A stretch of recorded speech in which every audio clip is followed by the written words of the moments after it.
ഇന്നത്തെ വിശേഷം തിരൂർ റെയിൽവേ സ്റ്റേഷനിലാണ് കേട്ടോ തുടങ്ങുന്നത്. രാവിലെ 4:30 തന്നെ തിരൂരെത്തി. എന്നിട്ട് നേരെ പോയി ഒന്ന് ഫ്രഷായി. പിന്നെ ബസ് സ്റ്റാൻഡിലേക്ക് നടന്നു. 3 പേരും ഓരോ ചായയും കുടിച്ചു. 5:30 മലപ്പുറത്തേക്കുള്ള ബസ് വന്നു. ബസ്സിൽ വെച്ച് ബെസ്റ്റ് ഫ്രണ്ട് ഷീബയെയും സ്കൂളിൽ വെച്ച് കൂടെ വർക്ക് ചെയ്ത മഞ്ജു മാമിനെയും കണ്ടു. അങ്ങനെ ചായയൊക്കെ കഴിച്ച് നിൽക്കുമ്പോൾ തിരൂർക്കുള്ള KSRTC വന്നു. അവിടുന്ന് ദേ ഗുരുവായൂർ ബസ്സിൽ കയറി.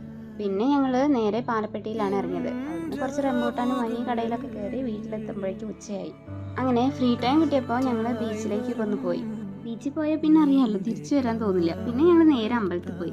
മാസം ആയതുകൊണ്ട് ചുറ്റുവിളക്കൊക്കെ ഉണ്ട്. അത് കഴിഞ്ഞ് എൻ്റെ വീട്ടിലേക്കാണ് കേട്ടോ പോയത്.